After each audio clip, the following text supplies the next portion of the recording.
स्वागत है। आज हम भगवद गीता के एक बहुत ही महत्वपूर्ण अध्याय पर बात करेंगे।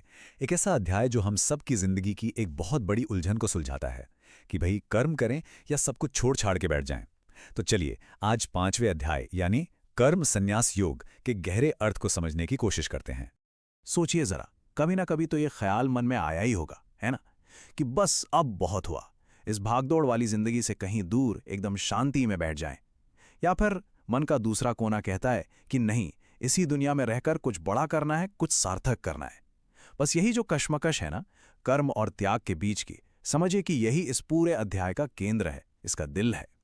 तो ये पूरा संवाद शुरू कहाँ से होता है? ये शुरू होता है अर्जुन के एक बहुत बड़े प्रश्न से। उनके मन में एक गहरा संदेह है और वो एक साफ रास्ता चाहते हैं। और अर्जुन का सवाल देखिए कितना सीधा और स्पष्ट है। वो कहते हैं, आप कभी कर्म त्याग यानी संन्यास की बात करते हैं और कभी कर्मयोग की। इन दोनों में से एक जो निश्चित रूप से श्रेष्ठ हो वो मुझे बताइए। मतलब साफ साफ पूछ रहे हैं कि प्रभु मेरे लिए क्या बेहतर है, कर्म छोड़ दूं या कर्म करता रहूं? और अगर ध्यान से सोचें तो ये सिर्फ अर्जुन का सवाल नहीं है, ये हम सबका सवाल है। हम सब जो जीवन में एक सही रास्ता, एक सही संतुलन ढूंढ रहे हैं। तो फिर इस बड़े सवाल पर, इस दुविधा पर भगवान कृष्ण क्या कहते हैं? उनका उत्तर बहुत ही गहरा और साथ ही हमारे जीवन के लिए बहुत व्यवहारिक भी है।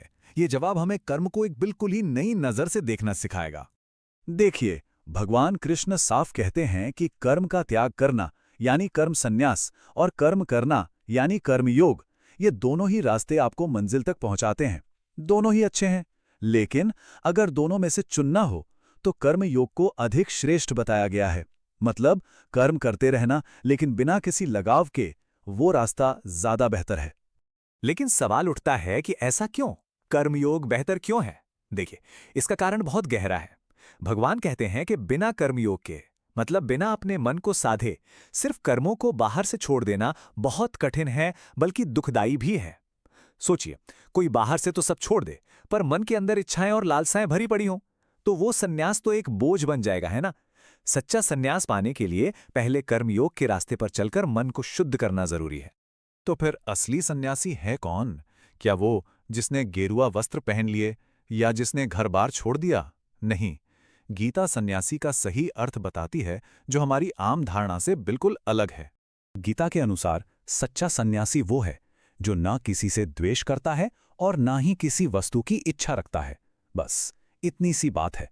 मतलब जिसके लिए पसंद नापसंद, राग द्वेष ये सब खत्म हो गए हैं, वही असली त्यागी है, वही सन्यासी है। तो ये कोई बाहरी दिखावा नहीं है, ये तो मन की एक अवस्था है, एक भीतरी स्थिति है। ठीक है, तो ये तो तय हो गया कि कर्मयोग श्रेष्ठ है, पर अब सवाल है कि कर्म करें कैसे? वो कौन सी कला है, वो कौन सा तरीका है जिससे हम काम तो करें लेकिन उसके बंधन में ना फंसें? चलिए अब कर्म करने की इसी कला को समझते हैं।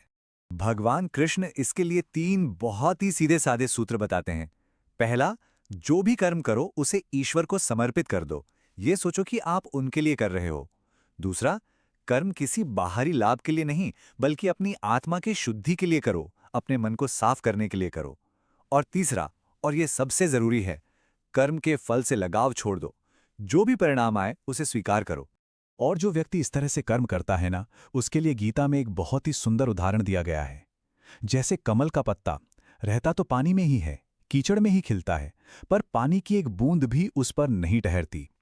वो हमेशा सूखा और बेदाग रहता है। ठीक वैसे ही कर्मयोगी संसार में रहते हुए, सारे काम करते हुए भी पाप और लगाव से अछूता रहता है। अच्छा, इस तरह से जीने का फायदा क्या है? इसका परिणाम क्या है? इसका फल है असली सुख, सच्ची स्थायी शांति। तो चलिए अब असली सुख के उस रहस्य को जानते हैं जो गीता हमें बताती है। यहाँ गीता 2 तरह के सुखों में एक बहुत बड़ा अंतर बताती है। एक होता है बाहरी सुख, जो हमें हमारी इंद्रियों से मिलता है, कुछ अच्छा देखने से, खाने से। लेकिन ये सुख अस्थायी होता है, आता जाता रहता है और अक्सर दुख का कारण भी बनता है। वहीं दूसरी तरफ है आंतरिक आनंद, जो हमारी आत्मा से मिलता है, हमारे भीतर से आता है।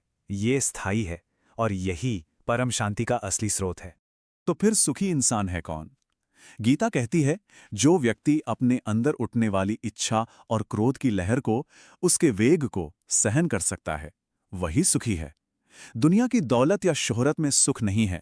असली सुख और असली ताकत तो इस आत्मनियंत्रण में ही छिपी है। तो चलिए, अब तक हमने जो भी समझा, इस पूरे अध्याय की जो मुख्य बातें हैं, उन्हें एक बार फिर से संक्षेप में देख लेते हैं, ताकि ये बातें हमारे मन में अच्छी तरह बैठ जाएं। तो इस अध्याय का पूरा सार क्या निकला? पहली बात, कर्मयोग कर्म संन्यास से अधिक श्रेष्ठ और व्यावहारिक है। दूसरी, हमें कर्म तो करना है, पर बिना किसी आसक्ति या लगाव के। तीसरी बात, सच्चा सन्यासी वो है जिसका मन इच्छा और द्वेष से मुक्त हो गया है। एक और बात जो कही गई है वो ये कि ज्ञानी व्यक्ति सबको समान दृष्टि से देखता है।